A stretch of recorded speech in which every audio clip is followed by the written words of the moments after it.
Trump కి edge ఉన్నమాట వాస్తవం. రైట్. చక్రవర్తి గారు గుడ్ ఈవినింగ్ అండి.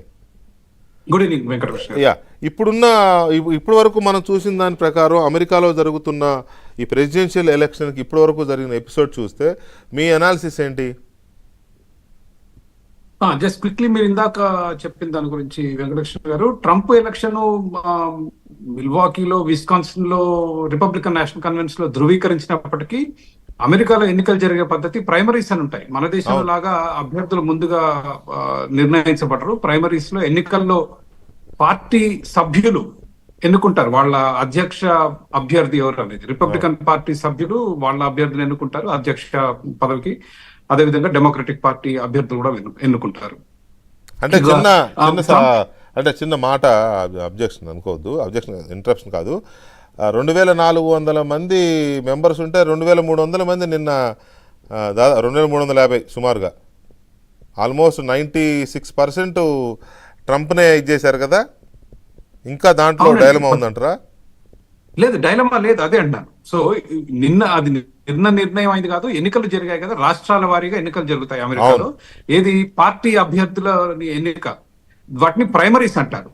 So it was a foregone conclusion. నిన్న ఏమున్నా సెరమనీ మాత్రమే. ట్రంప్ ఎలక్షన్ వాజ్ ఎప్పుడో నిర్ణయం అయిపోయింది. ఏది ప్రైమరీస్ ఎన్నికల్లోనే నిర్ణయం అయిపోయింది.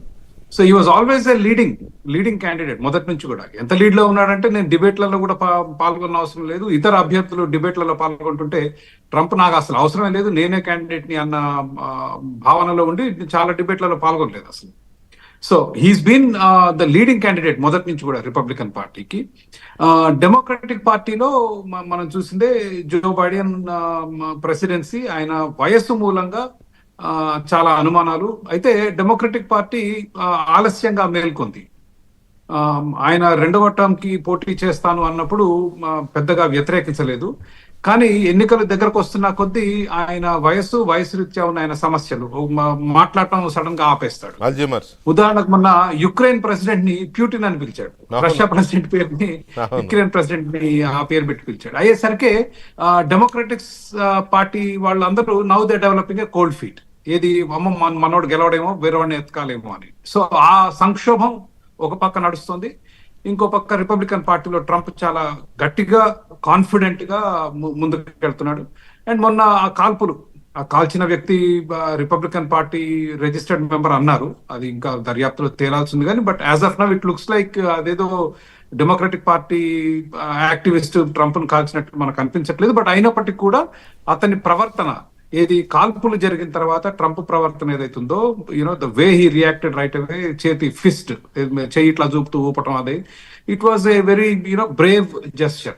సో ఐ థింక్ ఇవన్నీ కలిపి కూడితే ఇందాక అజయ్ చౌదరి గారు చెప్పినట్లు, I think it looks very good chance Republicans గెలవటానికి. చాలా మంచి అవకాశం ఉన్నాయి. ప్లస్ మూడో అభ్యర్థి కూడా ఉన్నాడు, మర్చిపోతూ, రాబర్ట్ కెనడీ జూనియర్. అతను డెమోక్రటిక్ పార్టీ ఓట్లు చీలుస్తున్నాడు. అతనికి ఈరోజు దాదాపు 9-10% ఓట్లు వచ్చే అవకాశం ఉంది. దాంట్లో నేను అనుకోవటం ఎక్కువగా డెమోక్రటిక్ పార్టీ ఓట్లు ఎక్కువ చీల్స్తాడు ఆయన. ఎందుకంటే కెనడీ ఫ్యామిలీకి చెందిన వ్యక్తి, అమెరికాలో మంచి ఇన్ఫ్లుయెన్స్, పాపులారిటీ ఉన్న వ్యక్తి రాబర్ట్ కెనడీ జూనియర్. సో ఇవన్నీ చూసుకుంటే Trump looks like very good chance, చాలా high chances to become the next president